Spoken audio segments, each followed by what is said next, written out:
The inspection moved like it always did. Quiet, efficient, predictable. Boots echoed against polished concrete. Racks of rifles stood in perfect rows. The air smelled faintly of oil and steel. General Andrew Caldwell walked through the armory with practiced authority, his gaze sweeping across the room, expecting discipline, order, and nothing that would surprise him. Then he saw her. She stood near the far wall, alone, bent slightly over a massive Barrett 50, not posing with it. Not showing off, just cleaning it slow, deliberate, as if every motion mattered. Her sleeves were rolled down. Her posture was calm. Around her, a few soldiers exchanged looks. One smirked. Another whispered something under his breath. No laughter. No cruelty. Just quiet dismissal. Caldwell slowed. She looked like support staff. A tech, maybe logistics. Someone who shouldn't be anywhere near a weapon like that. You done with that, or just admiring it? He said lightly, already turning away. Then he saw the mark. A small stitched line on her sleeve. Easy to miss. Almost invisible. 3,800 meters. He stopped. Looked again. Frowned. Before we begin, make sure to subscribe to FOB Veteran Stories so you never miss these true tales of courage. And tell us in the comments, where are you watching from today? Her name was Sergeant Elena Cross. She was 26 years old, officially assigned as a weapons maintenance specialist, ballistic support, third shift rotation. On paper, she inspected barrels, calibrated scopes, logged serial numbers, and cleaned whatever came back from the field caked in dust and sweat. She wasn't listed as a shooter. She wasn't listed as a specialist. She wasn't listed as anything that would make people look twice. She wore the same plain uniform as everyone else. No bright tabs. No special pins. No patches that told stories. Her boots were scuffed. Her sleeves always pulled down. Her hair tied back in a tight knot that never came loose. When she stood lightly, as if she had learned long ago not to take up space. When she walked, she did it quietly, eyes forward, hands steady. Most people didn't notice her. And when they did, they forgot her just as quickly. To the others in the armory, she was background noise. Another pair of hands. Another name on a clipboard. Someone who refilled cleaning solvent, replaced worn springs, and logged hours nobody else wanted. When she passed, conversations didn't stop. They didn't lower their voices. They didn't need to. She wasn't important enough to hide words from. She's been here a while, someone once muttered. Doesn't say much, another replied. That's because there's nothing to say. Elena heard all of it. She always did.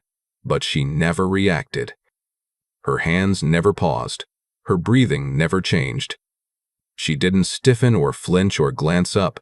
She just kept working, slow and precise, as if every movement had already been rehearsed in her mind long before it happened. She cleaned the Barrett the same way every time. Bolt removed first. Chamber checked twice.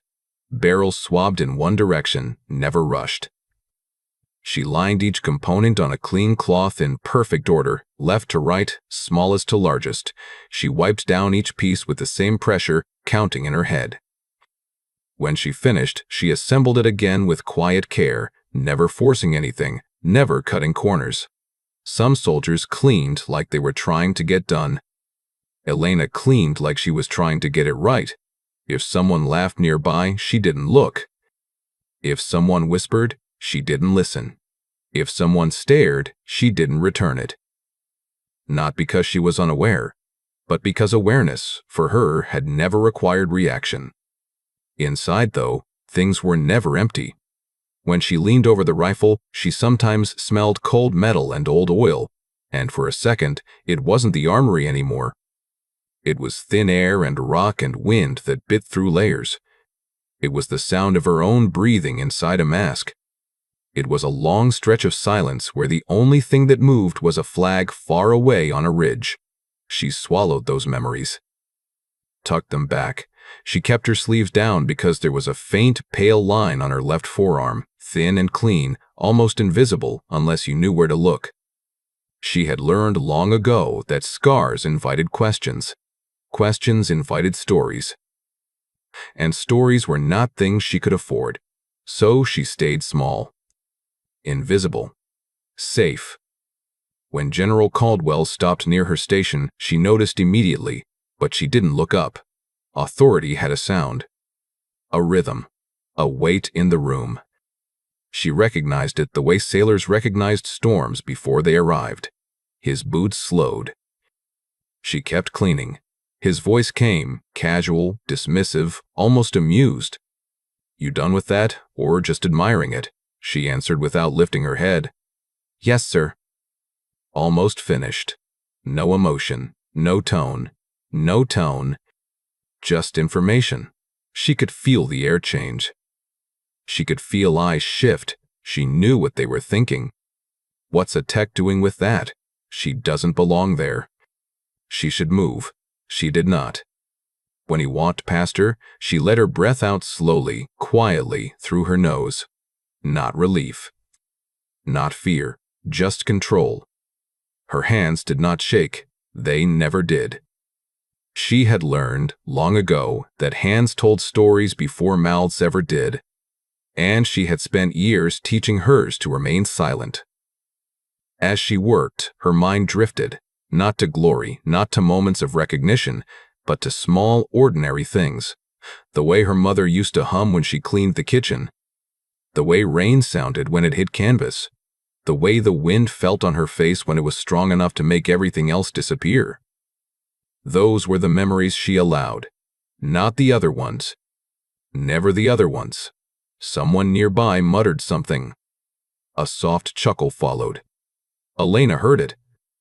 She always did, but she kept her eyes on the barrel, on the cloth, on the thread of oil that glistened under the light.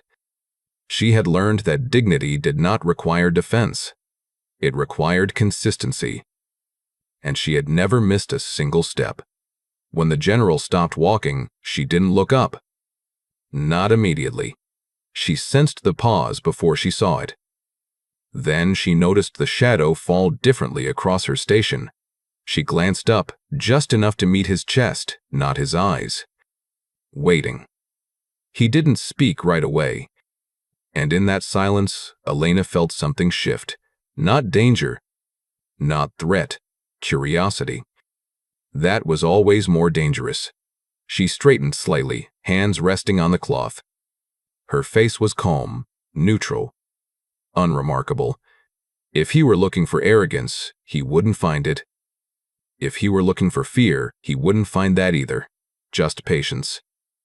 General Caldwell studied her longer this time, not like a commander scanning a room, but like a man trying to place something he could not name. "Name," he said. "Sergeant Cross, sir. How long you been here?" 18 months, sir." And before that? She hesitated only half a second. "Other assignments, sir." He narrowed his eyes slightly. Not suspicious. Just unconvinced. "Cleaning weapons is what you do?" "Yes, sir." "That all?" She met his eyes now, for the first time. "Yes, sir." Her voice didn't change, but something in her gaze did. It wasn't defiance. It wasn't pride.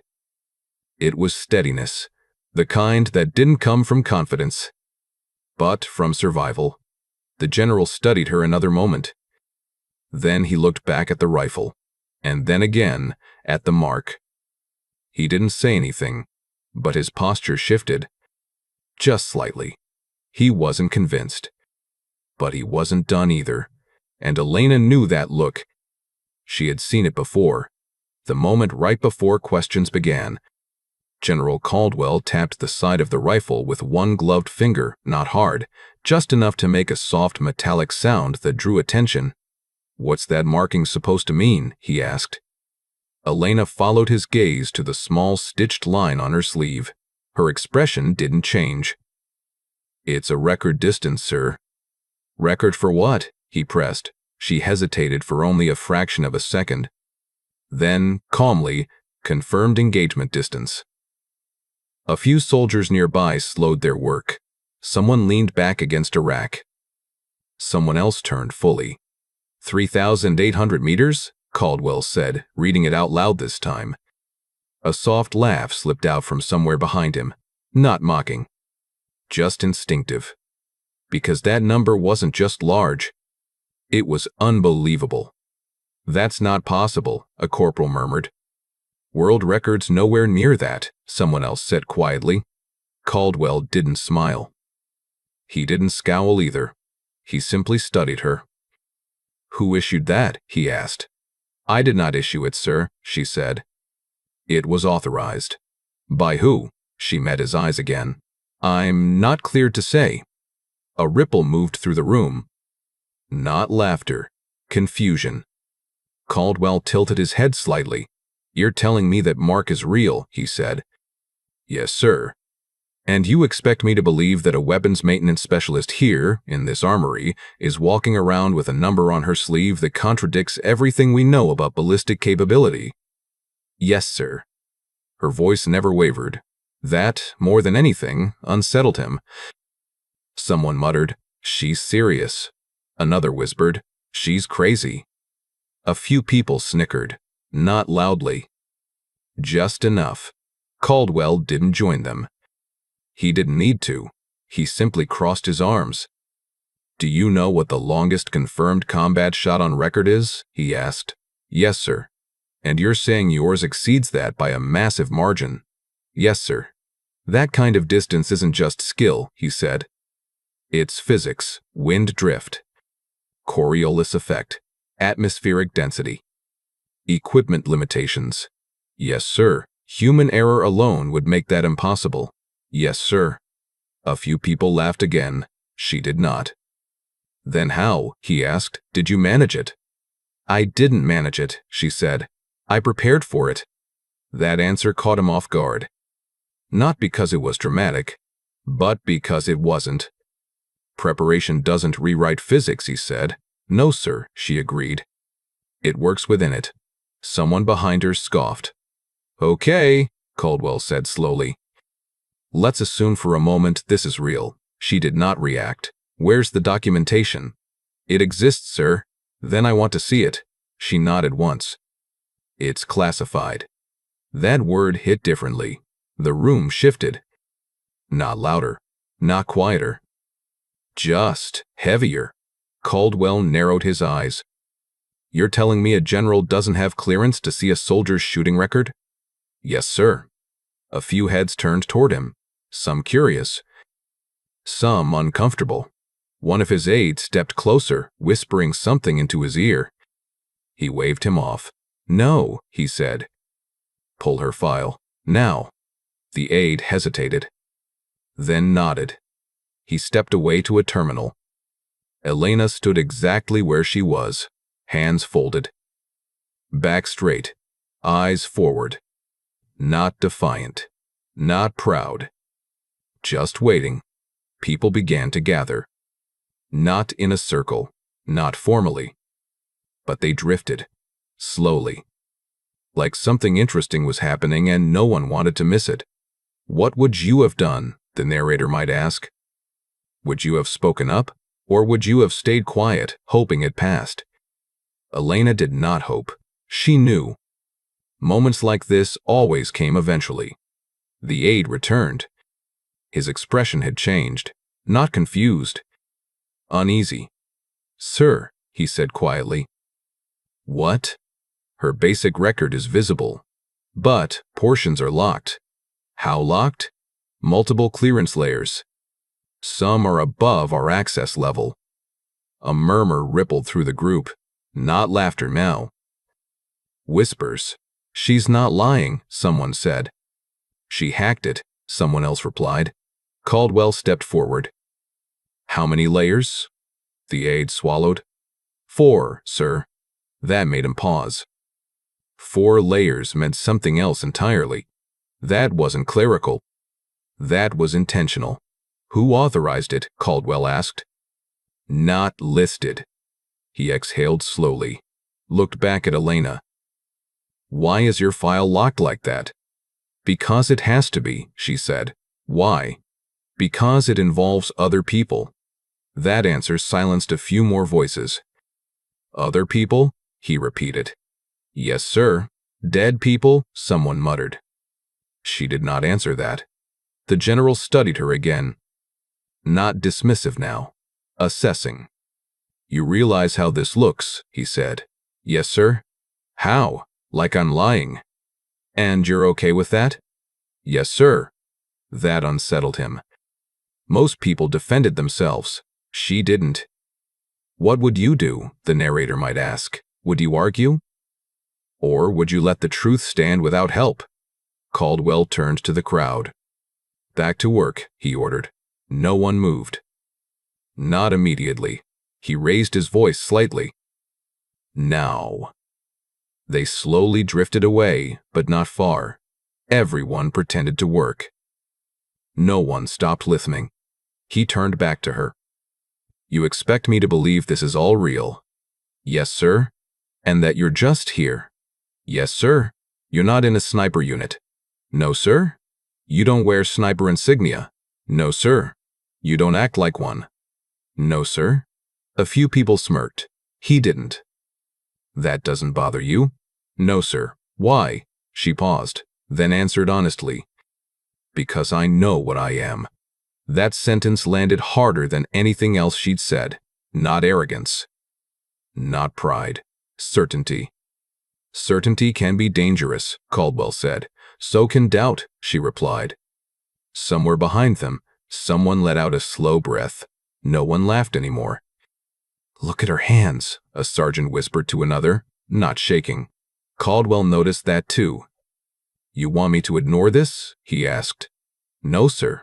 Then what do you want? She thought. Then said, Nothing, sir. That answer frustrated him.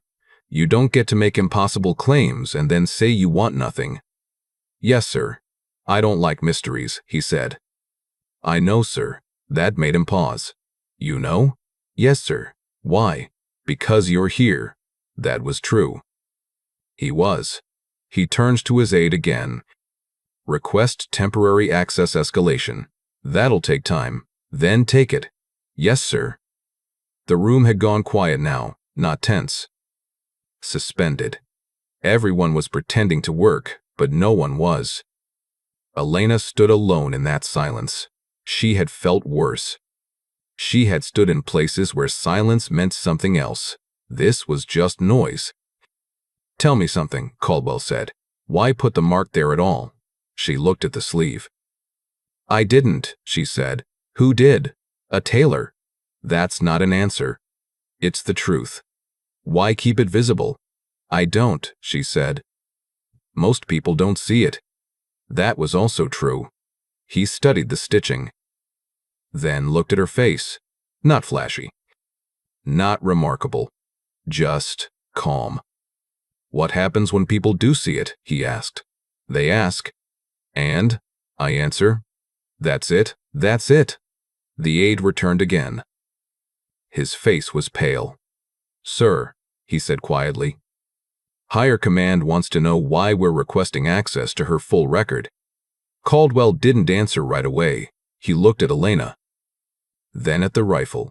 Then at the mark. Then back at her. I want proof, he said. She nodded. I can't give you that distance here, she said. I know, but I can give you process. Process? Set up a range, she said. Maximum distance. Wind flags. Full calculation. No shortcuts. A few soldiers exchanged looks. You're serious, Caldwell said. Yes, sir. You want a demonstration?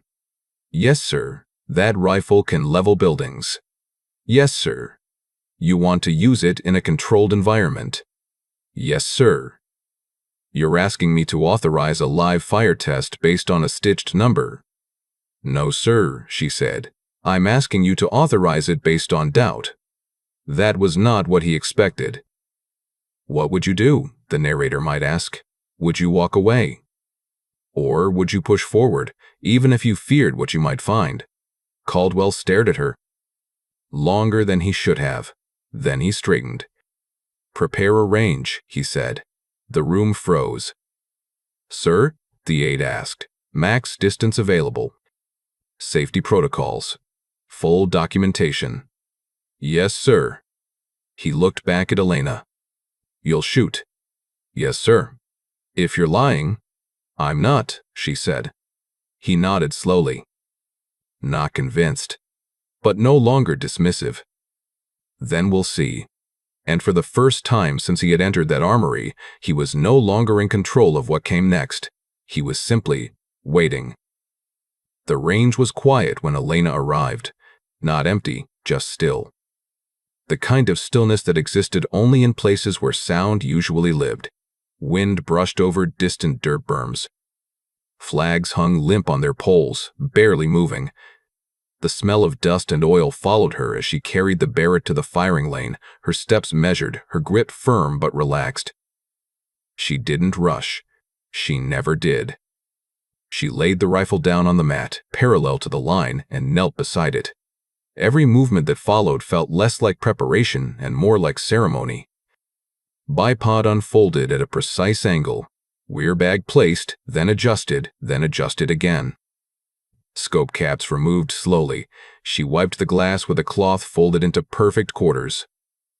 A few soldiers stood behind the safety line, pretending not to watch. They were watching.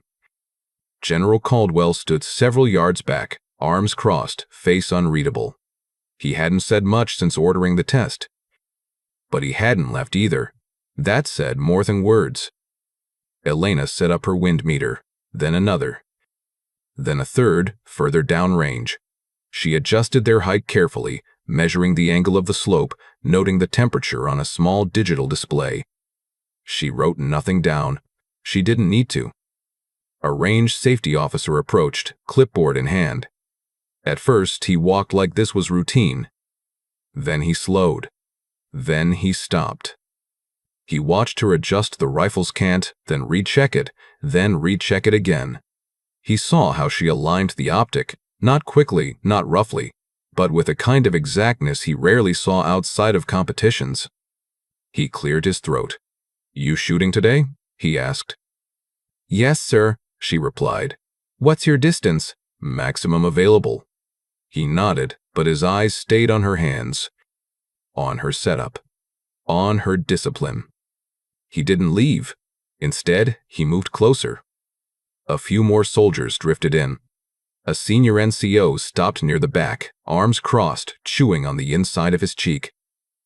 He squinted toward Elena's scope, then took a few slow steps forward. He frowned.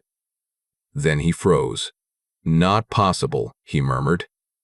Someone beside him asked, "What?" He didn't answer. He leaned forward, squinting harder. On the side of Elena's scope, just beneath the adjustment dial, was a micro-etching, tiny. Almost invisible, unless you knew to look for it. He swallowed. "That's not, no," he whispered. "What is it?" someone asked. He shook his head. "I haven't seen that mark since." He stopped. Didn't finish. Didn't explain. Caldwell noticed, not the words. The behavior. He noticed how the range officer hadn't stepped away. How the NCO had gone pale. How people who understood weapons were no longer amused. They were alert. Elena adjusted the stock. Then the cheek rest. Then the trigger weight. She checked the chamber. Once. Twice. Her breathing remained slow. "Steady," someone whispered. "She's acting like this is real." Another whispered, "She always did." Caldwell stepped closer. "What's with all the extra instruments?" he asked. "Wind changes," she said. "There's barely any breeze." "That's what it looks like," she replied. That answer unsettled him. The range officer finally spoke. "You running a full ballistic solution?" "Yes, sir." He blinked. "For this distance?" "Yes, sir." "That's overkill." "No, sir," she said gently. "It's standard. Standard." That word echoed. He glanced at her again, then downrange. Then back at her. Something about her posture felt different. Not tense, not eager. Settled. As if she already knew what would happen. Someone farther back muttered, "She's too calm." Another replied, "So are the dangerous ones." Elena lay down behind the rifle, not dramatically, not with flair, just naturally. Like she had done it 1,000 times, she tucked her elbow in, adjusted her shoulder, settled the stock into the pocket of her frame. Her breathing slowed even more. Caldwell watched her face.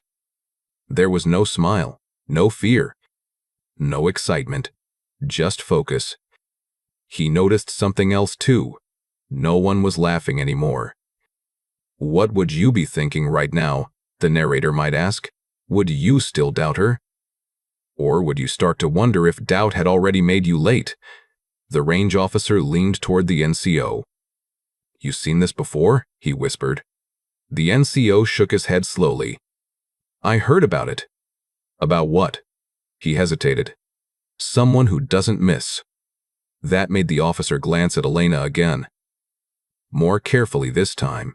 Caldwell felt it, the shift. Not proof, not belief, but uncertainty. And that unsettled him more than any lie would have. Elena adjusted her grip, checked her position, closed one eye, then the other, then both. She exhaled. Long, slow, as if she were letting the world fall away. And in that moment, lying behind the Barrett, breathing like the air itself was counting for her, she looked less like a technician, and more like someone who had done this before, many times, where no one had been watching, where no one had been allowed to know. And General Caldwell, standing behind her, realized something he hadn't expected. This wasn't a performance. This was preparation, and preparation only came from experience. The kind you didn't fake, the kind you survived. Elena did not rush the shot. That was the first thing everyone noticed. She lay behind the Barrett as if she had settled into the earth itself, her body aligned, her cheek resting lightly against the stock. Her breathing slowed until it was almost imperceptible, each inhale measured, each exhale softer than the last. The flags downrange barely moved, barely. But barely was not nothing. She watched them. Not with her eyes. Those were fixed down the scope, but with memory, pattern, instinct. She felt the air, the way it shifted along her skin, the way it whispered against the rifle's barrel. Someone coughed behind her. She didn't flinch. Someone shuffled their boots. She didn't react. She was somewhere else now, not in the armory, not on the range, inside the numbers, inside the space between wind and gravity. The range officer raised a hand. "All clear," he called. No one spoke. Even General Caldwell had gone quiet. Elena inhaled slowly, then let half of it out. Her finger took up the slack. No tremor, no tension. Just contact. Then the shot broke. The Barrett did not bark. It thundered. The concussion rolled across the range, heavy and physical, slamming into chests, rattling teeth, echoing off the berms. Dust jumped from the ground. A few soldiers took a reflexive step back. Elena absorbed the recoil without drama. She did not lift her head. She did not move. She stayed in position, watching, waiting. The spotter scope operator leaned forward, squinted, adjusted focus, then froze. He didn't say anything. He didn't breathe. He just stared. "What is it?" someone whispered. The spotter swallowed. "Hold," he said. The range officer stepped closer. "What do you see?" The spotter didn't answer right away. Then, quietly, almost like he didn't want the words to be real, "Impact." "Where?" the officer asked. The spotter zoomed again. Centered the reticle. Center mass. No one spoke. Not a sound. No laughter. No cheers. No gasps. Just nothing. A long, heavy nothing. The range officer stepped forward, took the scope, checked it himself. Then he checked it again. Then he straightened. Slowly. He did not smile. He did not shout. He simply said, confirmed. The word landed like weight, not excitement. Not victory. Weight. General Caldwell felt it in his chest. He hadn't been expecting that. He had been expecting something else. Miss, error, excuse, coincidence. Not this. Not precision. Not certainty. Elena remained still for another few seconds. Then she cycled the bolt. Slow. Controlled. Controlled. Then she lifted her head. Not proudly. Not cautiously. Just, normally. As if this were any other day. The silence stretched. No one knew what to say. What would you be feeling right now? The narrator might ask. Relief? Embarrassment? Awe? Or something more uncomfortable like realizing you had been wrong? Caldwell took a step forward. Then another. He didn't speak. He didn't know what to say yet. The range officer cleared his throat. Distance was 1,200 meters, he said. Wind variable. Visibility moderate. No one responded. Because those numbers didn't matter anymore, not compared to the outcome. Elena stood up, brushed dirt from her knees, and began to check the rifle, as if she were done. As if that was all it was. A few soldiers looked at each other. One whispered, "That wasn't luck." Another replied, "No." Caldwell finally spoke. "Where did you learn that?" It was the first different question he had asked her. Not a challenge. Not a dismissal. A question. Elena looked at him. Then back at the rifle. From people who didn't want to be known, she said. That answer made the air shift. "That's not an answer," he said. "It's the only one I'm allowed to give."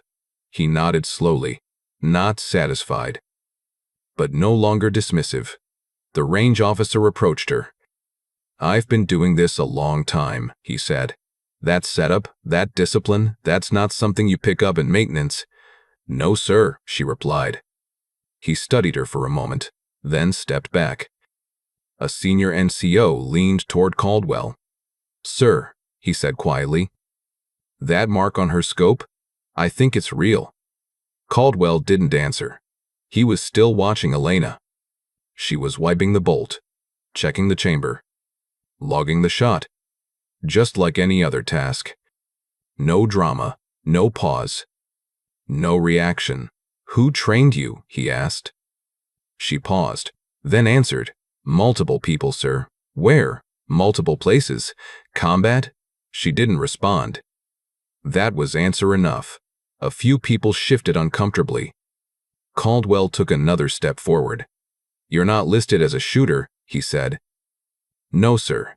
"You're not assigned to a sniper unit." "No, sir." "You're not wearing any insignia that would suggest." "I know," she said. That interruption surprised him. "I know what I look like," she continued. "That's intentional." That made him pause. "Intentional by who?" he asked. She hesitated, then said, "Not me."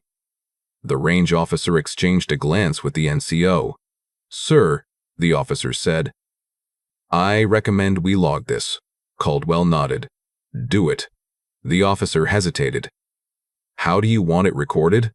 Caldwell looked at Elena, then at the target, then back at Elena. "Accurately," he said. That word felt heavier than it should have. Someone near the back whispered, "They're going to pull her file again." "They already did." "No, I mean really." Caldwell turned to his aide. "Request her full record again," he said. The aide hesitated. "Sir, last time." "I know. Sir, that may trigger a review." "I know." The aide nodded and stepped away. This time he didn't look confused. He looked concerned. Elena finished cleaning the rifle. She didn't look at anyone. She didn't wait for reactions. She simply packed it back into its case. When she turned, she nearly walked straight into Caldwell. He hadn't meant to block her. It just happened. Sergeant Cross, he said. Yes, sir. He studied her face. Not for arrogance, not for fear, but for something else. History. How many times have you done that? He asked. She thought.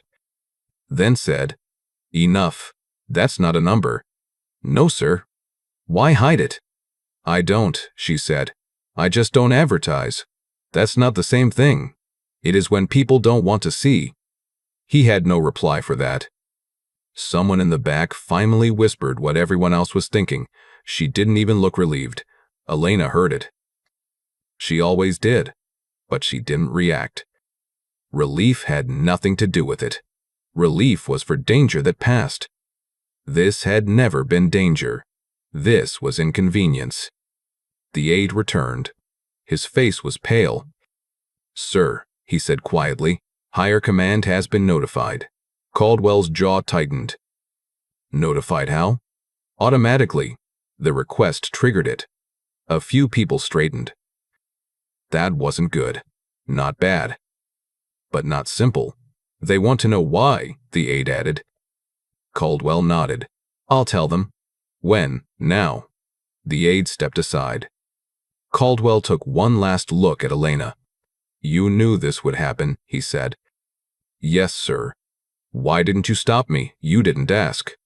That answer landed hard, not rude. Just precise. Caldwell stepped away and raised his phone. As he walked, he felt eyes on him, not Elena's. Everyone else's. No one laughed now. No one whispered. They waited. He stopped a few meters away, stared at the screen. Then hit call. Elena stood alone near the firing line. Hands folded, posture relaxed. Someone approached her, slowly. The range officer. I've never seen anyone shoot like that, he said quietly. She nodded. That's what they always say, he added. She didn't respond. Doesn't it bother you? He asked. That people don't know? She considered, then said, no. Why? Because the people who matter already do.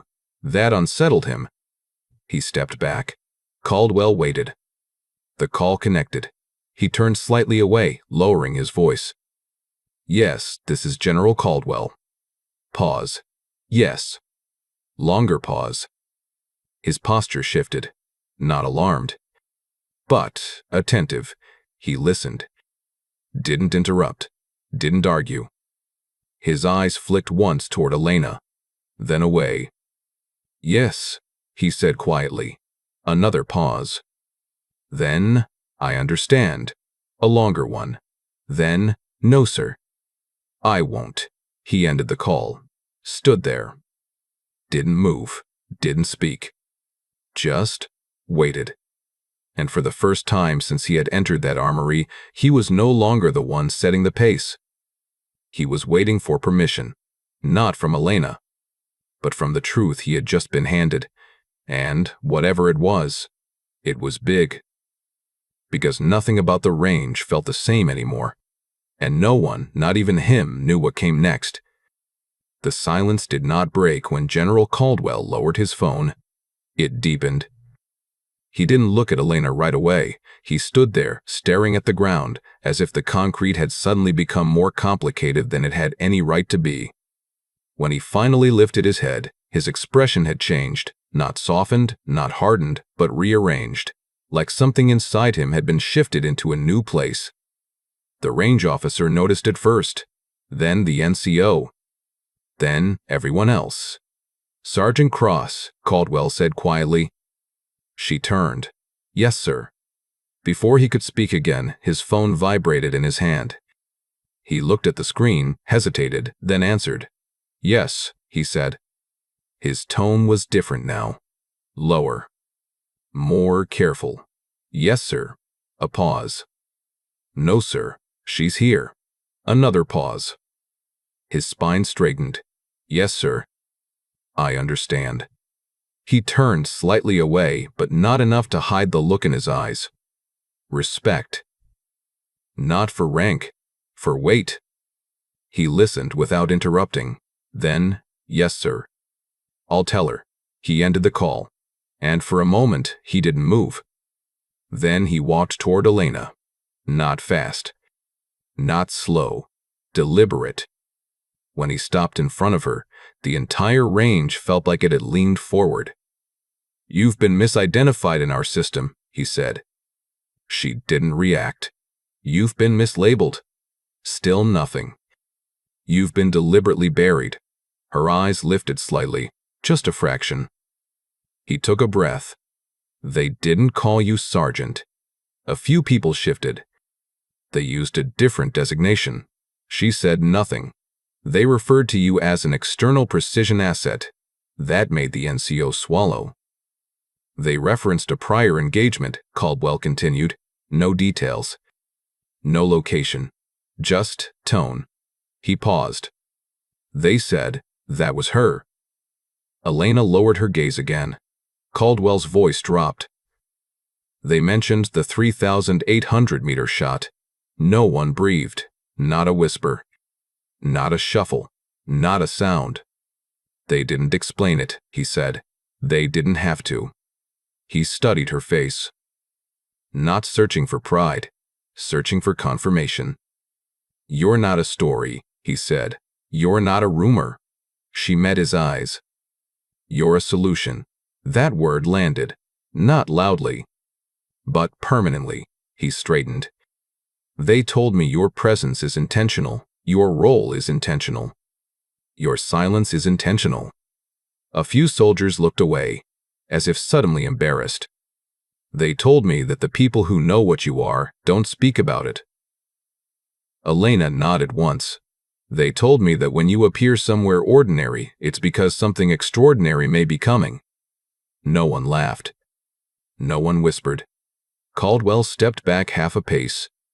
Not retreat. Adjustment. "They addressed you with a title I won't repeat," he said, "because it's not mine to use." She didn't ask. "They said I was not to interfere with your positioning." She nodded. "They said I was to thank you."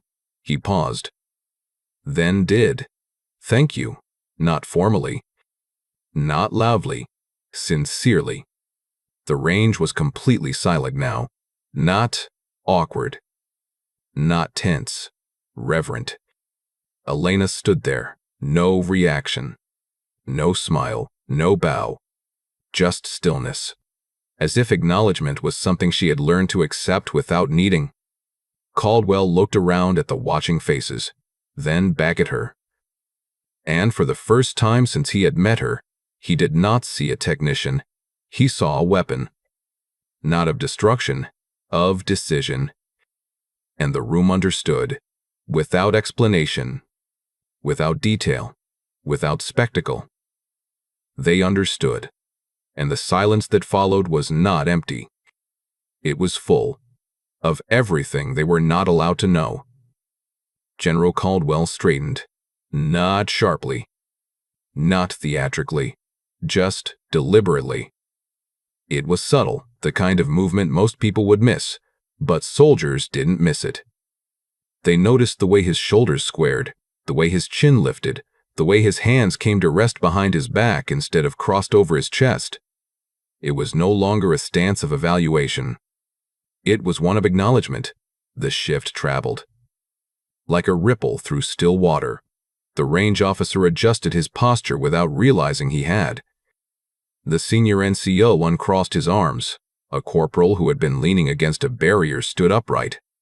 One by one, bodies followed what words had not been spoken.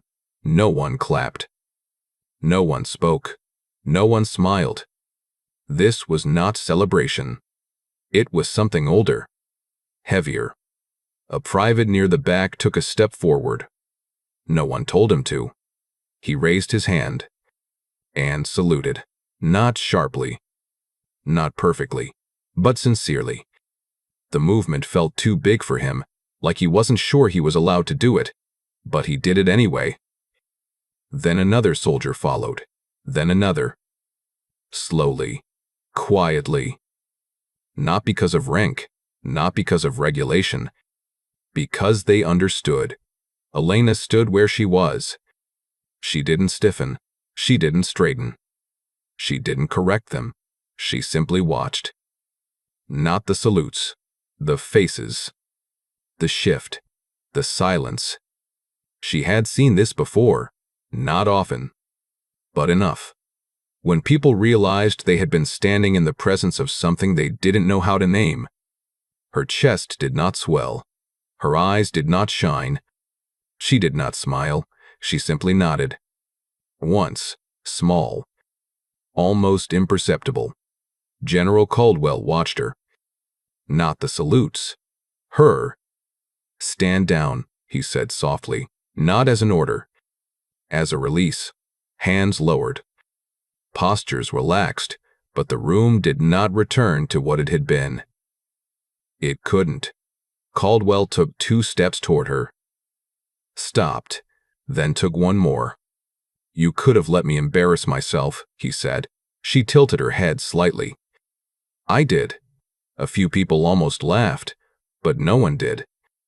"Why didn't you?" he asked. "I didn't need to," she replied. That answer stayed with him. "I dismissed you," he said. She nodded. "I misjudged you." She nodded again. "I spoke to you like you were invisible." She hesitated, then nodded. He inhaled slowly. "That won't happen again." She said nothing. "Not to you," he added, "and not to anyone like you." That meant more than he realized. He hesitated, then extended his hand. Not formally, not casually. Just human. She looked at it, then at his face, then took it. Her grip was steady, not firm, not soft, controlled. "Thank you," he said, "not for the shot, not for the silence, for something deeper. For not making me look foolish," he said. She considered. Then said, "You did that yourself, sir." A few people exhaled, not laughter. Relief. Caldwell let out a breath he didn't realize he'd been holding. "Where do you go from here?" he asked. She shrugged slightly. "Where I'm told? That doesn't bother you?" "No, sir." "Why?" "Because the people who send me don't waste me." That word waste hit harder than it should have. Caldwell nodded slowly. "I won't waste you either," he said. She did not respond. Not because she didn't care, but because promises were not things she collected. The range officer cleared his throat. "I've been here 22 years, he said. "I've seen a lot of shooters." No one interrupted him. "I've never seen anyone move like that," he continued. "Not just shoot, move." Elena inclined her head. "Thank you," she said. That was all. No elaboration, no story, no claim, just gratitude. And that was when Caldwell understood. This wasn't humility. This was economy. She did not spend emotion where it wasn't necessary. He turned to the others. "You're all dismissed," he said. No one moved. He raised his voice slightly. "Dismissed." Slowly, they began to disperse, not because they were ordered. Because they didn't want to stare. They didn't want to intrude. This felt private now. Caldwell lingered. "So," he said quietly, "what do I call you?" she thought, then answered. "Elena is fine." He smiled faintly, then corrected himself. Not smiled. Softened. "Then thank you, Elena," he said. She nodded. And in that moment, no applause, no medals, no banners. Something rare happened, not recognition. Understanding. And for a soldier who had lived most of her life in silence, that was louder than anything else. That was the moment, the peak, the shift, the thing that could not be undone. Time passed, not in dramatic leaps, not in headlines, just in the way it always did, quietly, in mornings and evenings, in routine and repetition. Elena returned to the armory. Sane station. Sane cloth. Sane, careful hands. She cleaned rifles the way she always had, slow and exact, folding her cloth into quarters, checking each component twice, aligning every piece with the same quiet precision. Nothing about her posture changed. Nothing about her voice did either, but something around her had. Soldiers no longer whispered when she passed. They didn't stare. They didn't ask questions. They simply made space. Not out of fear, out of respect. General Caldwell still walked the armory during inspections, but now his eyes paused where they hadn't before. Not just on Elena, but on everyone like her. The ones who didn't speak. The ones who didn't posture. The ones who carried something invisible. Once he stopped near her station again. Not to question, just to nod. She nodded back. That was all. 3 weeks later, her name quietly disappeared from the duty roster. No announcements. No explanation. One morning, her station was empty. A new technician stood there by afternoon. No one asked where she went. Because the ones who mattered already knew better than to ask. Somewhere far from Camp Liberty, Elena lay behind a different rifle. Different terrain, different wind, different sky. The same breathing. The same calm. No cameras. No recognition. No story. Just a job that needed doing, and when it was done, she would move again. And again. And again. Always quietly. Always precisely. Always unseen. Back at the base, Caldwell stood in the armory one evening long after the last shift had ended. He looked at the racks, the benches, the empty stations, and for the first time in his career, he wondered how many others like her he had walked past. How many he had dismissed. How many had carried impossible weight without ever being asked to show it. He thought about her face. Not heroic. Not hardened, just steady. And he realized something that unsettled him more than any battlefield ever had. The most dangerous people in the world were not the loud ones. They were the quiet ones, the ones who didn't need to be seen. Because they already knew who they were. The narrator might ask now, how many extraordinary people have you walked past without knowing? How many carried more than you ever imagined? Because some strength does not announce itself. It prepares. It waits. And when the moment comes, it simply does what must be done. Moral, true greatness does not demand to be seen. It only demands to be ready. Stories like Elena's remind us that not all heroes stand in the spotlight.